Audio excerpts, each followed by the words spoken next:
va ouvrir dans le livre de l'Apocalypse. Le livre de l'Apocalypse.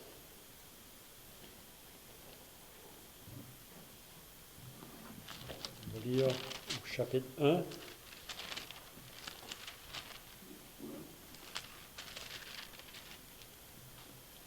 Apocalypse au chapitre 1. Et on va lire à partir du verset 19.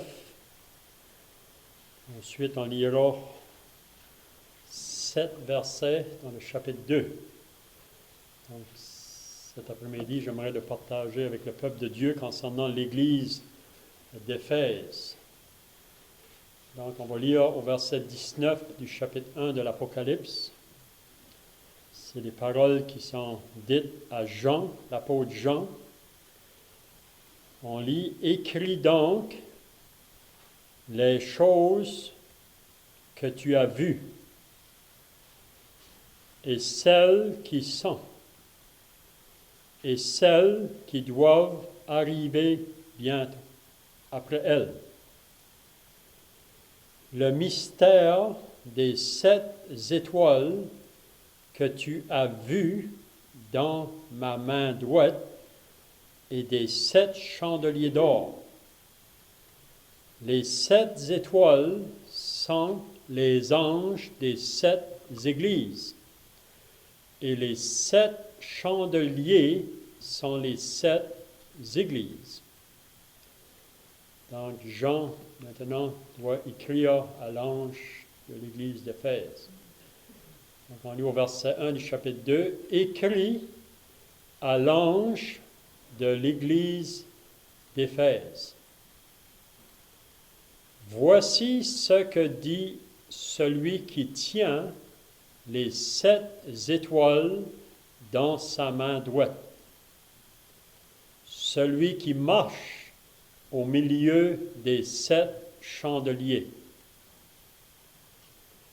Je connais tes œuvres, ton travail et ta persévérance. Je sais que tu ne peux supporter les méchants, que tu as éprouvé ceux qui se disent apôtres et qui ne le sont pas, et que tu les as trouvés menteurs, que tu as de la persévérance, que tu as souffert à cause de mon nom, et que tu ne t'es point lassé. Mais ce que j'ai contre toi, c'est que tu as abandonné ton premier amour. Souviens-toi donc d'où tu es tombé. Repens-toi et pratique tes premières œuvres. Sinon, je viendrai à toi et j'ôterai ton chandelier de sa place, à moins que tu ne te repentes. Tu as pourtant ceci, c'est que tu hais les œuvres des Nicolaïtes, œuvres que je hais aussi. Que celui qui a des oreilles entende ce que l'Esprit dit aux églises. À celui qui vaincra, je donnerai à manger de l'arbre de vie qui est dans le paradis de Dieu. Donc, c'est tout ce qu'on va lire dans la parole de Dieu. Demandons au Seigneur de bénir sa parole à chacun de nous cet après-midi. Donc, dernièrement, je me suis arrêté sur les 7 églises de l'Apocalypse. Vous savez que Jean, l'apôtre Jean, c'est lui qui a vécu le plus vieux parmi les apôtres. Puis on dit que Jean, à ce temps ici, quand il a écrit le livre de l'Apocalypse, il avait peut-être 95 ans. Dans ces années-là, 95 ans peut-être. Puis vous savez que Jean, comme dernier apôtre, tous les autres apôtres ont été martyrs, vous savez. Tous les apôtres ont été martyrs à cause de leur foi au Seigneur Jésus-Christ. Puis Jean se trouve le dernier parmi eux autres. Puis si on lit le commencement du chapitre 1, là, Jean nous dit vraiment où est-ce qu'il était quand que le Seigneur lui a apparu. Puis Jean, à cause de la parole de Dieu et du témoignage de Jésus, Jean a été placé sur une île, l'île de Patmos. Si vous lisez le premier chapitre, vous allez voir ça. Jean a été placé sur l'île de Patmos. Puis ça, c'est à cause de la persécution, vous savez, parce que Jean probablement était un homme qui proclamait la parole autour de lui. Puis il était en Asie avec ces autres croyants-là, même les églises qui sont mentionnées ici. Jean connaissait ces églises-là en Asie. Mais Jean maintenant est là sur une île rejeté parce qu'il parle de la parole de Dieu. Ça, c'est une chose qu'il faut bien qu'on saisisse, nous qui sommes chrétiens, que si on veut parler de notre Sauveur ou de Jésus à ceux qui nous entourent, soyez pas surpris si on va vous rejeter. Vous savez, Jésus l'a dit à ses disciples que le serviteur n'est pas plus grand que son maître. S'ils m'ont haï, ils vont aussi vous haïr. S'ils m'ont persécuté, ils vont aussi vous persécuter. Puis, vous savez, pour chacun qui est sauvé ici aujourd'hui, si vous retournez en arrière depuis le jour de votre salut, le désir vraiment pour une personne qui est sauvée, c'est de vouloir communiquer ce message-là, de vouloir parler ça à ceux qui nous entourent. Puis chacun de nous, on peut se rappeler, les premières personnes vraiment qu'on veut aller leur dire ça, c'est quand ceux de nos familles, vous savez, nos amis, nos voisins. On veut leur dire qu'est-ce qui nous est arrivé. C'est toute une découverte, vous savez, quand on découvre le salut de Dieu. Pour moi, il n'y a pas le plus grand découverte qu'un homme peut expérimenter sur la terre. Le moment qu'il trouve le salut de Dieu. Vous savez, qu'il comprend comment que Dieu l'a aimé à un tel point qu'il a été prêt à donner son Fils pour mourir sur la croix pour nous. Quand on comprend cet amour-là que Dieu a eu envers nous, vous savez, qu'il a payé un prix si cher pour qu'on puisse être sauvé, pour qu'on puisse être lavé de nos péchés. Donc, le moment qu'on comprend cette vérité-là, on le reçoit pour nous-mêmes, c'est une vie nouvelle qui commence. Vous savez, c'est à ce moment-là qu'une personne est réellement née de nouveau, ou née de Dieu. Le moment qu'il reçoit Jésus ou Christ comme son Sauveur, comme son Seigneur dans sa vie. Puis son désir, il veut communiquer ça. Mais ce n'est pas longtemps qu'on s'en aperçoit. Quand on commence à parler de ça un peu autour, on penserait que tout le monde va le comprendre, tout le monde va accepter ça, mais on réalise que ce n'est pas ça.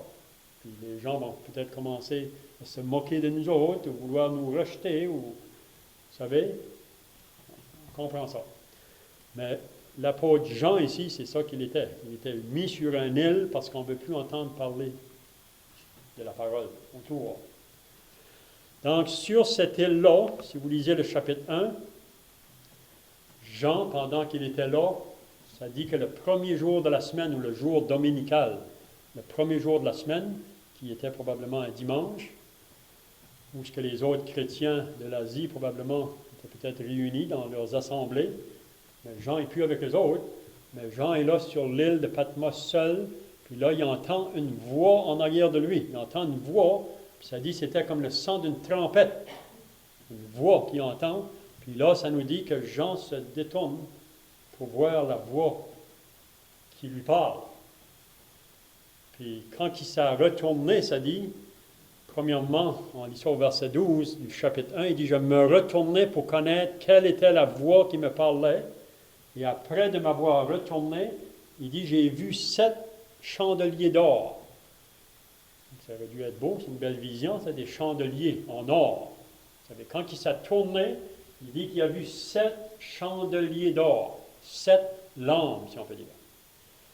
Puis ensuite, il a dit, au milieu de ces 7 chandeliers, donc 7 chandeliers, puis il dit, au milieu des 7 chandeliers, il a vu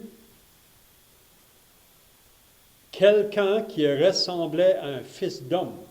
Puis là, il décrit vraiment comment est-ce que cette personne-là était vêtue. Puis Puis ça, c'est vraiment le Seigneur Jésus-Christ, vraiment, que Jean va voir, vous savez, dans la gloire. Jean connaissait le Seigneur Jésus. Vous savez, Jean, c'est lui qui a écrit l'évangile de Jean, c'est lui qui a écrit cet évangile-là. Donc, Jean, le Seigneur Jésus n'était pas une personne étrangère pour lui. Jean l'avait connu pendant que Jésus a exercé son ministère public. Jean était un des 12 qui avait marché avec lui pendant 3 années. Jean avait pu examiner le Seigneur Jésus dans tous les côtés de sa vie. Vous savez, dans ses paroles, dans ses actions. Même Jean était témoin souvent quand Jésus a fait des miracles. Jean était là. Il avait vu Jésus comme l'homme sur la terre, vous savez. Mais ici, Jean le voit d'une différente angle. Puis là, tout est décrit vraiment comment il a vu le Seigneur Jésus. On n'arrête pas trop là-dessus. Mais là, quand on arrive au verset 19, ce qu'on a lu cet après-midi, Jean, le Seigneur Jésus va lui dire d'écrire. Il faut qu'il écrive qu'est-ce que c'est qu'il va voir, les choses qu'il va entendre. Il faut qu'il écrive ça aux 7 églises de l'Asie qui existaient en ce moment-là, des vraies assemblées, comme l'assemblée à Tracadie aujourd'hui. Mais là, il y en avait 7 en Asie, puis probablement peut-être qu'il y avait d'autres assemblées en Asie, il y avait peut-être d'autres. Mais là, il prend ces 7 églises-là spécialement, puis là, Jean, il faudra qu'il écrive à chacune de ces églises-là. Il y a une chose aussi qu'il faut remarquer, que Jésus, dans l'Apocalypse, il est représenté comme le juge, celui qui va juger. Parce que le livre de l'Apocalypse, vous savez, c'est un livre où le jugement va passer. Puis on sait bien que Pierre nous dit que le jugement commence premièrement par la maison de Dieu. Donc on va voir que c'est là que le Seigneur va commencer dans sa maison, si on peut dire l'Église qui est sa maison. Donc le verset 19, si vous voulez comprendre le livre de l'Apocalypse, parce que vous savez qu'il y a beaucoup de monde qui va nous dire que c'est un livre qui est difficile à lire, même qu'il y a beaucoup de personnes qui ont même peur de lire le livre de l'Apocalypse, parce que c'est un livre qui parle beaucoup des jugements qui vont venir sur la terre. Vous savez, des jugements terribles qui vont venir sur la terre. Beaucoup de gens, des fois, ont peur de ce livre-là, puis même s'il y a des catastrophes qui arrivent dans le monde, souvent ils vont dire que c'était apocalyptique, ils vont dire. Ils identifient ça au livre de l'Apocalypse à cause des jugements qui est écrit. Mais une chose que si vous lisez le livre de l'Apocalypse, vous allez remarquer que ça commence avec Jésus. Vous savez, le premier verset du livre de l'Apocalypse, révélation de Jésus-Christ. Quand vous allez finir le livre, ça nous parle aussi de Jésus qui vient bientôt. Ça finit avec Jésus. Donc, tout le long du livre de l'Apocalypse, vous allez lire à propos de Jésus. C'est lui qui est le vainqueur. Donc, si quand on appartient au vainqueur, on n'a pas à avoir crainte, vous savez. On n'a pas à avoir crainte.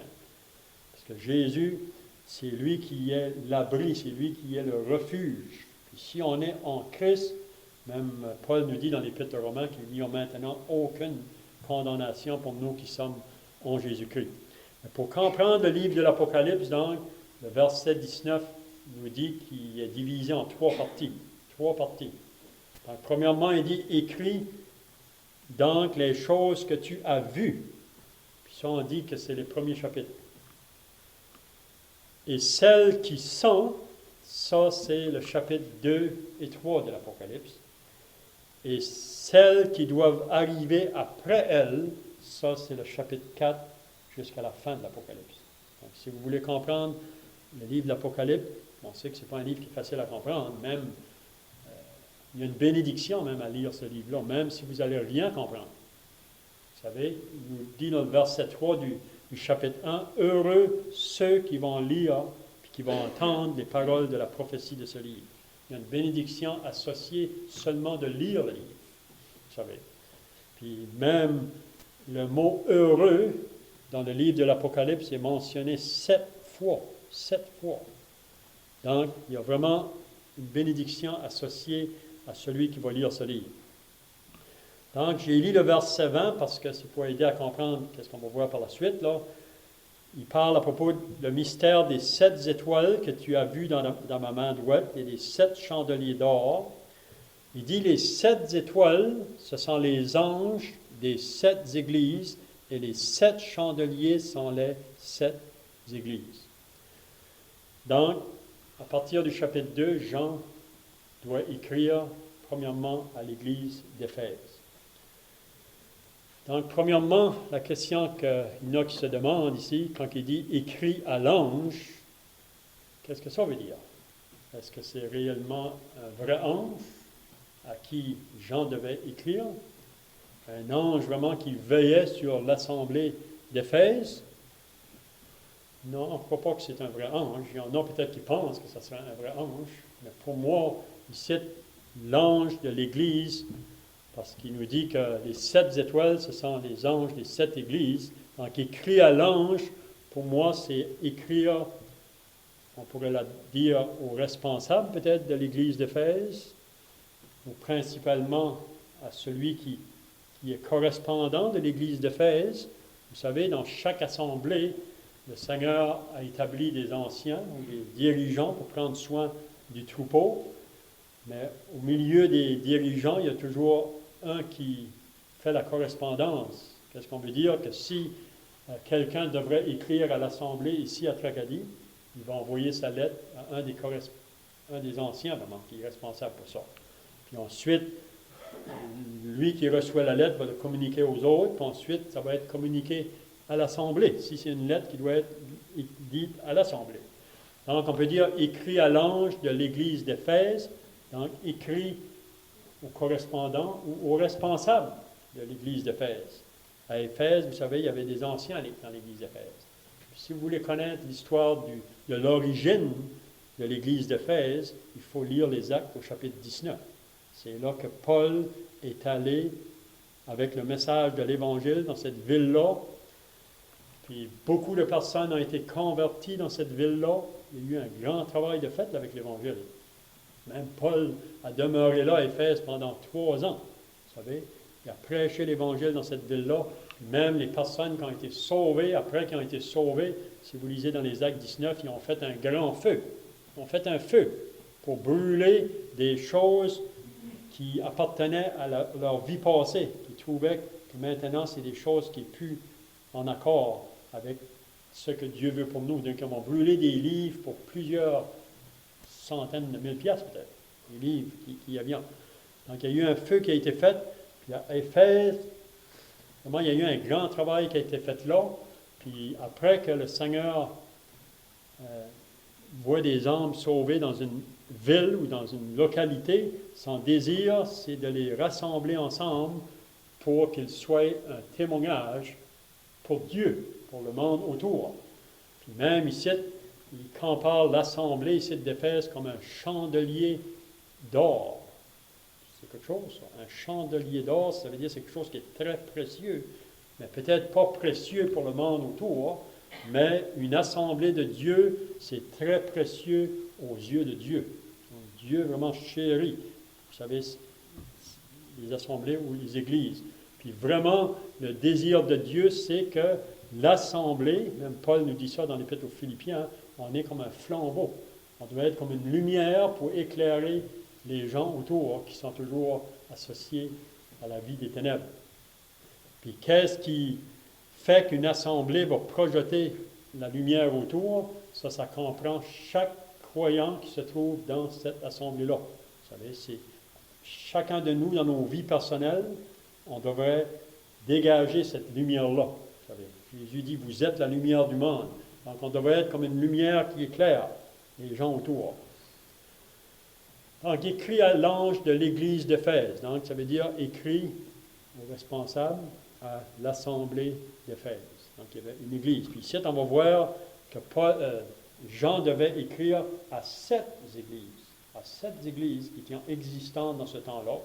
Puis si vous lisez attentivement les 7 églises, vous allez remarquer que c'est Jésus vraiment qui parle à ces 7 églises-là. C'est vraiment le Seigneur Jésus qui parle. C'est lui qui marche au milieu des assemblées, des églises, puis il parle aux églises. Puis vous allez remarquer qu'il y a des choses qu'il va dire ce qu'on va voir aujourd'hui dans l'Église d'Éphèse, on ne touchera pas les autres, mais vous allez remarquer qu'il va donner du positif ou les bonnes choses que les églises ou les assemblées font, mais aussi il y a des choses qu'il devra reprocher, vous savez, aux églises. Vous allez remarquer qu'il y a deux églises, l'église de Smyrne et l'église de Philadelphie, qui n'a aucun reproche de fait à ces églises-là. Mais les 5 autres églises, le Seigneur va avoir des reproches à faire. Puis, vraiment, quand on lit à propos de ces 7 églises, pourquoi que le Seigneur en a choisi 7? Parce que vous savez que le chiffre 7, c'est le chiffre de la perfection, de la plénitude.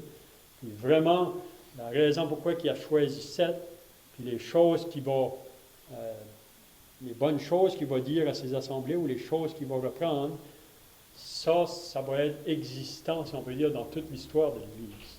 Puis chaque assemblée présentement sur la terre, vous savez qu'ils vont lire le livre de l'Apocalypse, qu'ils vont lire concernant les églises, ça devrait tout sonder chaque assemblée, parce que toutes les assemblées de Dieu, encore aujourd'hui sur la terre, peuvent passer par les mêmes chemins que ces assemblées-là. Puis qu'est-ce qui est écrit là? Ça peut nous aider vraiment pour sonder. Est-ce qu'on est dans cette condition-là, nous, aujourd'hui?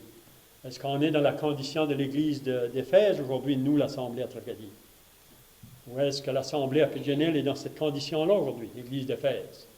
Ou, si vous lisez l'Église de Smyrne, qui était dans la grande persécution, les chrétiens qui ont persécuté, est-ce que, présentement, l'Église à Tracadie est dans cette condition-là? Mais c'est pour nous donner de l'enseignement, vous savez, pour qu'on puisse continuer à persévérer pour un témoignage pour Dieu sur la terre. C'est le seul témoignage que Dieu a sur la terre aujourd'hui, vous savez. Ceux qui sont sauvés, ceux qui sont associés avec les assemblées de Dieu partout dans le monde. Donc, écrit à l'ange de l'Église d'Éphèse. Donc, premièrement, on va voir le positif qui se trouvait à Éphèse, dans l'assemblée. Vous savez, ce n'est pas tout du négatif. Vous savez, dans n'importe où on va regarder, dans chaque assemblée qu'on peut regarder, ou même dans chacun de nos vies comme chrétiens, on peut trouver du positif dans chacun. Mais il peut y avoir aussi du négatif. Mais c'est toujours vraiment pour notre bien-être.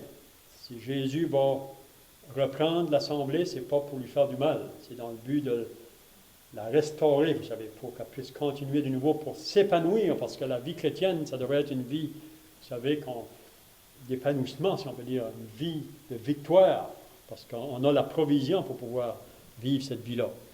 Donc là, il va te donner 3 choses ici qu'il mentionne. C'est vrai, peut-être avant d'arriver là, il faut juste dire qu'est-ce qu'il dit au verset, dans le même verset 1. Voici ce que dit celui qui tient les 7 étoiles dans sa main droite.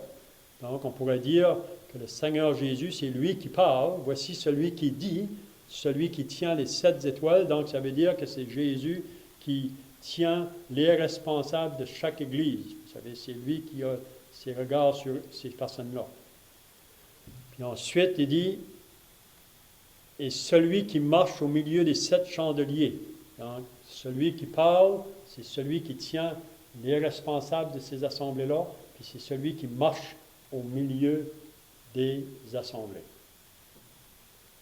Donc, Jésus marche au milieu. Jésus n'est plus sur la terre aujourd'hui. Dans ce temps-là non plus, il n'était pas sur la terre, mais il marche au milieu, ça veut dire qu'il surveille toutes les assemblées qui sont établies partout dans le monde aujourd'hui, là où 2 ou 3 sont rassemblés en mon nom, je suis là au milieu d'eux, donc il y a des regards sur chaque assemblée.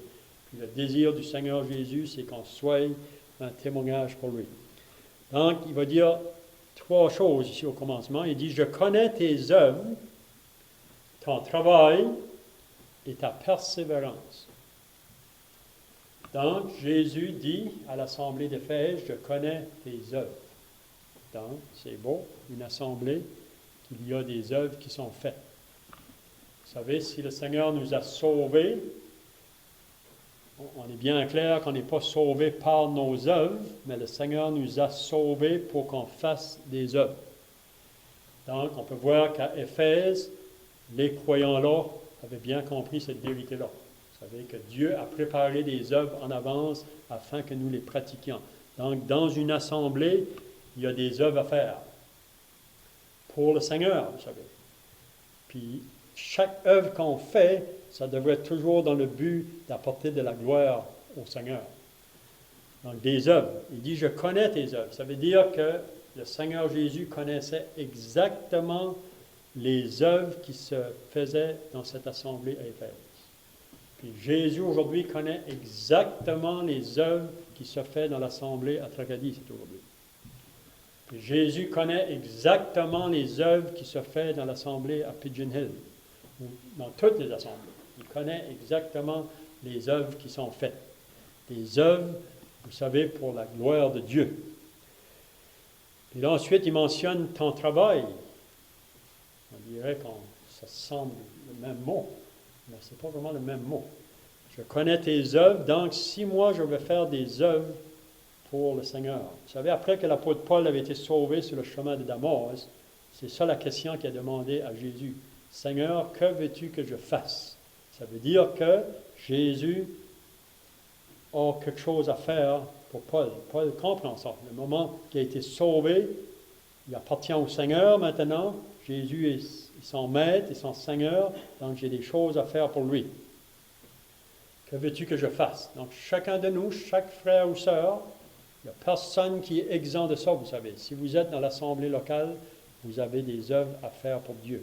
Moi, je ne connais pas les œuvres que le Seigneur va vous demander à faire, mais vous allez avoir des œuvres à faire. C'est bien d'être occupé, vous savez, à faire des choses pour le Seigneur. Il y en a que ça peut être petit, d'autres ça peut être plus grand, mais souvent, quand le Seigneur nous demande de faire des œuvres pour lui, il commence souvent par des petites choses. Il ne demande pas des grandes choses tout de suite. Il commence par des petites choses. Puis si on est fidèle dans les petites choses, il va vouloir nous en confier des plus grandes, vous savez, plus. Hein? Donc, je connais tes œuvres, ton travail. Le travail ici, ça comprend, ça veut dire que si je veux faire des œuvres dans l'Assemblée de Dieu, ça comprend un travail. Vous savez, ça comprend de la fatigue. Vous savez? Puis ça, c'est dans n'importe quoi. Vous savez, dans le monde aujourd'hui, il y a des personnes qui se dépensent à faire des choses, puis ils sont prêts à se fatiguer, vous savez, pour faire les choses qu'ils ont à faire. Donc, on peut dire, à Éphèse, je connais tes œuvres, ton travail. Ça peut dire que probablement qu'ils étaient prêts à se dépenser pour accomplir ces œuvres-là. Et aussi, et ta persévérance. Donc, les chrétiens à Éphèse persévéraient. Puis ici, il ne faut pas oublier là, que c'est 40 ans plus tard environ que l'Assemblée a commencé. 35, peut-être 40 ans plus tard que cette lettre-là est écrite à l'Assemblée d'Éphèse. Donc, tes œuvres, ton travail, ta persévérance. Donc, les chrétiens à Éphèse persévéraient. Vous savez, ça fait 40 ans déjà qu'ils persévéraient à faire des œuvres dans l'Assemblée, à travailler. Vous savez, c'est un travail qui peut être épuisant des fois, puis surtout quand on avance en âge, on réalise que les capacités sont moins. Mais il faut continuer à persévérer. Puis vous savez, les œuvres que toi tu fais aujourd'hui pour le Seigneur, les œuvres que moi je fais, un jour, vous savez, ça va être amené au tribunal de Christ. Ça. Toutes les œuvres qu'on aura faites pour lui. Puis le Seigneur veut récompenser chacun de nous, chaque frère et sœur, dans les œuvres qu'on aura faites pour lui, il veut nous donner des récompenses. Il veut nous donner même des couronnes, ça dit, il va nous donner. Puis même ce que j'aurais fait pour lui sur la terre, c'est ça qui va déterminer la place que je vais occuper dans son royaume. Donc on va régner avec lui. Donc je connais tes œuvres, ton travail, ta persévérance. Pourquoi la persévérance? Parce que toute œuvre qu'on va faire pour le Seigneur, vous allez connaître de l'opposition. Ou qui ne sont peut-être pas appréciés. Toute œuvre que quelqu'un va faire pour le Seigneur, ça prend de la persévérance parce que vous allez connaître des embûches sur le chemin. Puis on sait que le diable, c'est lui qui est l'auteur, vous savez, de celui qui veut empêcher toute œuvre qui va se faire pour Dieu. Donc, je connais tes œuvres, ton travail et ta persévérance. Je sais que tu ne peux supporter les méchants, que tu as éprouvé ceux qui se disent apôtres et qui ne le sont pas et que tu les as trouvés menteurs. Donc, Éphèse, Rappelez-vous quand que Paul a fait venir les anciens d'Éphèse dans les Actes au chapitre 20, puis qu'il les a avertis. Il a dit qu'il allait vouloir s'introduire ou qu'il allait s'élever du milieu des autres ou s'introduire des personnes qui vont venir pas pour faire du bien à l'Assemblée, mais pour faire du mal à l'Assemblée. Puis ils vont vouloir des personnes qui vont s'élever pour tirer les disciples après eux autres. Mais Paul avait mis les anciens d'Éphèse en garde. Premièrement, il disait, prenez garde premièrement à vous-même et sur tout le troupeau. Mais ici, à Éphèse, on peut voir qu'ils avaient vraiment surveillé ça. Les anciens d'Éphèse avaient surveillé, vous savez. Puis ils avaient trouvé des personnes qui ont voulu venir s'introduire ou s'infiltrer, mais ils ont pu les discerner pour les arrêter. Donc, je sais que tu ne peux supporter les méchants, que tu as éprouvé ceux qui se disent apôtres, et qui ne le sont pas, et que tu les as trouvés menteurs. Donc, des personnes qui se disaient apôtres, se disaient des envoyés de Dieu.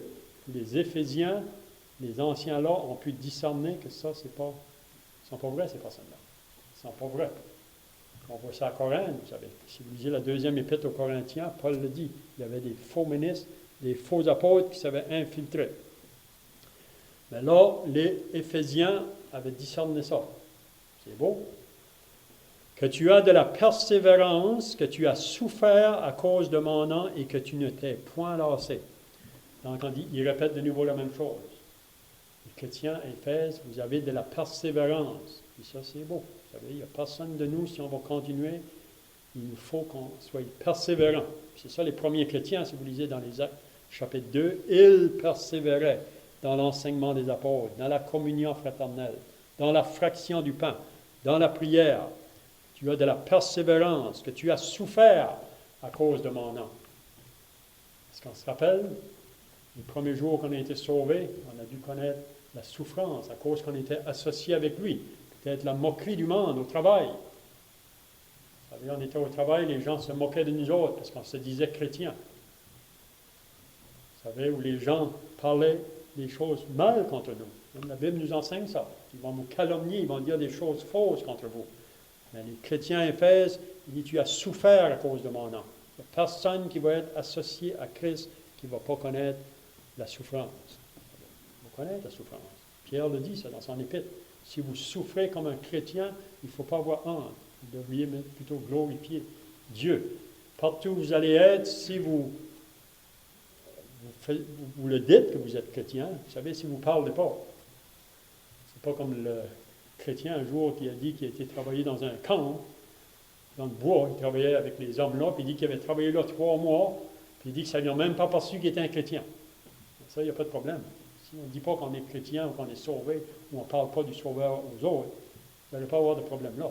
Le moment que vous allez ouvrir la bouche, vous n'avez pas besoin de parler beaucoup, vous savez.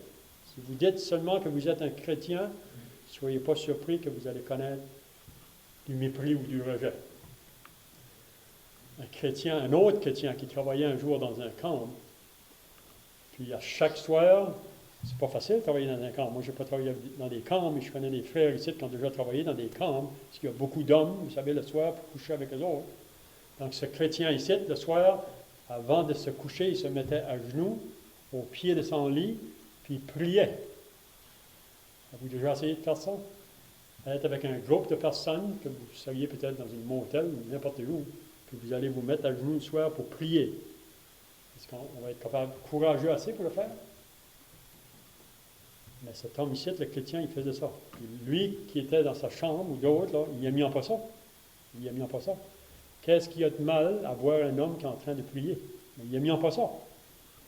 Ça dit qu'une journée, il y en a un des autres qui a pris sa botte, sa paire de bottines, puis il a garoché après lui. Puis savez-vous ce que le chrétien a fait? Pendant la nuit, il a été chercher du polish, puis il a tout poliché ses bottes.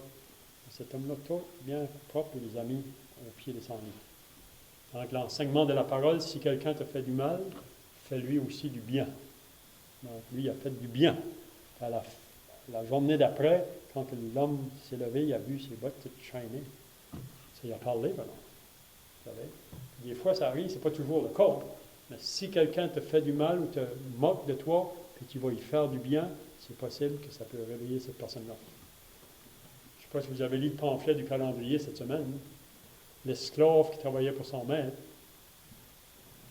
Puis son maître l'a défendu de prier sur son domaine. Puisqu'il travaillait, il dit, je ne veux pas que tu pries ici. Parce qu'il a dit, si je te trouve à prier, il dit, je m'en vais te fouetter. Puis l'esclave, il a dit à son maître, c'est ma vie ça. Continue à prier. Il a reçu les fouets de son maître. Mais dans la nuit, ça a l'air que le maître ne pouvait plus dormir. Il était troublé de la nuit. Puis ça levé le matin, puis il avait besoin que quelqu'un prie pour lui. Il a demandé à sa femme de prier. Elle a dit, comment est-ce que je peux prier? Je n'ai jamais fait. Mais on va aller chercher l'esclave. Puis l'esclave est venu, puis il a demandé à son esclave de prier pour lui. Il était troublé. Cet homme-là, il s'est converti probablement après. Mais c'est beau, vraiment. Souffrir à cause de son nom et que tu t'en point lassé.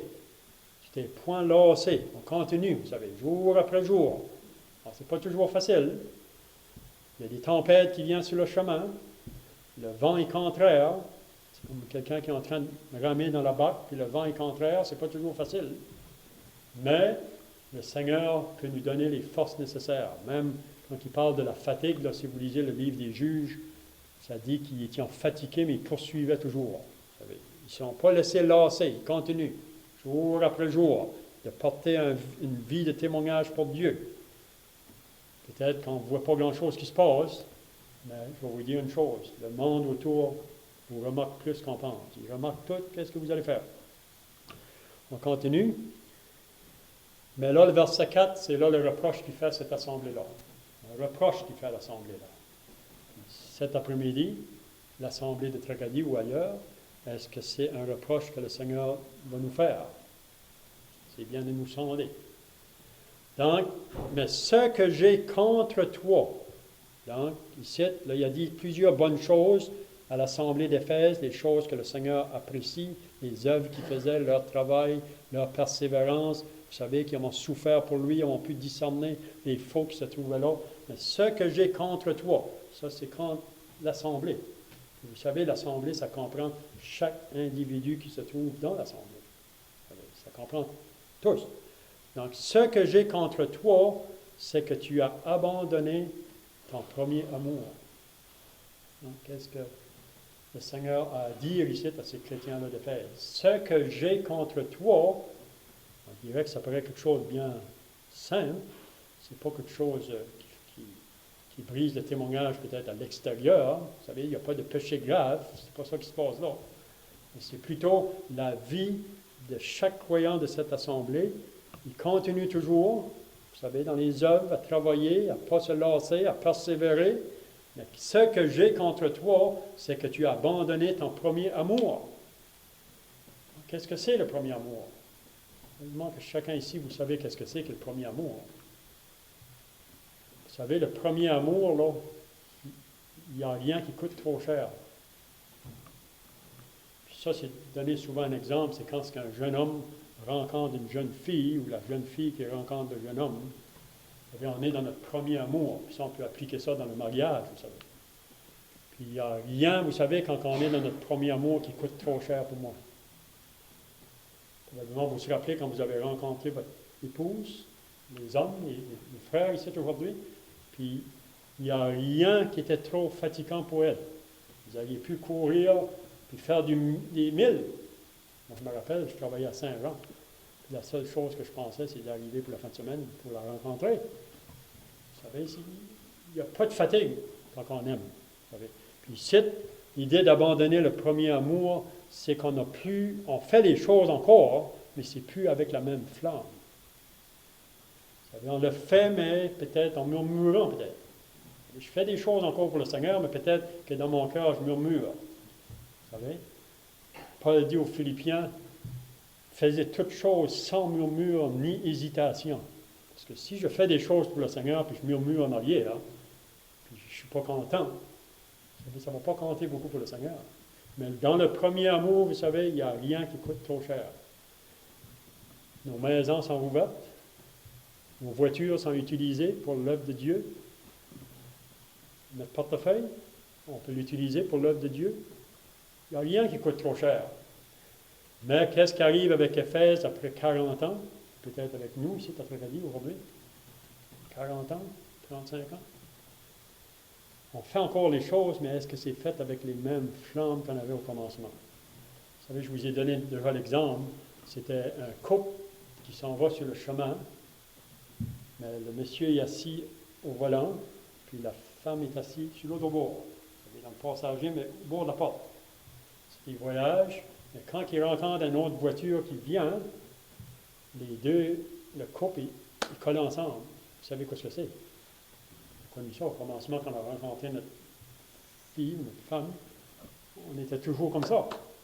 Mais là, le couple qui était séparé, je pense que c'est la femme qui a dit à son mari, ils ont vu ce couple-là qui s'emmenait tous collés ensemble. Elle a dit à son mari, elle dit, on n'était pas comme ça, nous autres, au commencement? Oui. Il a dit, c'est pas moi qui ai changé de place, moi j'ai toujours au volant. Mais qu'est-ce qu'on peut apprendre là? Que si on s'éloigne du Seigneur, c'est jamais le Seigneur qui est en faute, c'est nous autres. C'est nous autres, vous savez, qui vont vouloir s'éloigner. Donc le premier amour, donc, je finis, là, je ne vais déjà pas tout le temps. Donc, je vais juste finir au verset 5. Il dit, souviens-toi donc qu'il y a un remède pour ça. Vous savez, moi je parle pour moi, pour chacun de nous ici, qui représente les assemblées, chacun de nous personnellement, il y a un remède pour revenir à notre premier amour. Vous savez, ça veut dire, moi c'est très simple. L'amour du commencement, c'est qu'on faisait des choses puis c'était pas fatigant. Je me rappelle des frères et des sœurs de Pétionville qui voyageaient de Pétionville puis venir à l'assemblée ici 3 fois par semaine dans les tempêtes de l'hiver. Est-ce que c'était fatigant? Il n'y a rien qui nous dérangeait. Et maintenant, après 40 ans, est-ce qu'on a le même zèle, le même désir, le même amour? Donc, souviens-toi donc d'où tu es tombé. Donc, le point qui va amener, si tu veux revenir à ton premier amour, premièrement, où tu te souviennes où est-ce que ce commencement d'abandon-là a commencé. Parce qu'il y a un commencement d'abandon de notre premier amour. C'est où est-ce que ça a commencé. Donc, il faut retourner en arrière. Ça, c'est la même chose pour ramener un couple qui s'est séparé, vous savez. Le premier amour a été affecté. Donc, si ils vont ramener de nouveau ensemble, il faut aller en arrière pour se rappeler où est-ce que ça a commencé, cet abandon-là. Ça n'a pas toujours été là, il y a eu un commencement. Donc, souviens-toi donc d'où tu es tombé, repens-toi, donc reconnais, c'est vrai Seigneur, c'est là que ça a commencé. Tranquillement, vous savez, l'abandon, ça ne se fait pas d'un jour, ça. Tranquillement, on abandonne. C'était là, on n'a plus le même zèle qu'on avait. Donc, souviens-toi, repens-toi et pratique tes premières œuvres. Donc, reviens à tes premières œuvres qui étaient faites vraiment avec cette chaleur-là. Rappelle-toi de ça. Rappelle-toi de ça. Retourne en arrière. Vous pouvez lire Hébreux 10, verset 32. Ça parle un peu de ça. Donc, il dit, sinon, je viendrai à toi et j'ôterai ton chandelier de sa place, à moins que tu ne te répandes. Donc, ici, l'Église d'Éphèse, c'était possible. Puis c'est possible pour nous autres aussi aujourd'hui. Que si on fait juste des choses machinalement, vous savez, juste comme la religion, vous savez, c'est possible de vivre dans une assemblée puis vivre la vie comme une religion seulement. Vous savez, on n'est plus dans cet amour-là du commencement, donc c'est possible que le Seigneur peut enlever le chandelier de sa place. Le témoignage, il va l'enlever parce qu'on ne porte pas vraiment un témoignage comme on devrait le porter pour lui. Donc je vais terminer, j'ai déjà peut-être pris trop de temps. Donc que le Seigneur puisse nous bénir, puis le verset 7 nous dit que celui qui a des oreilles entende ce que l'Esprit dit aux églises. Donc ici, il y a une promesse à celui qui vaincra. Il y a une promesse. Vous savez, si on va courir notre vie chrétienne personnellement, fidèlement, ou une vie d'assemblée, il y a une promesse qui nous est donnée. Donc,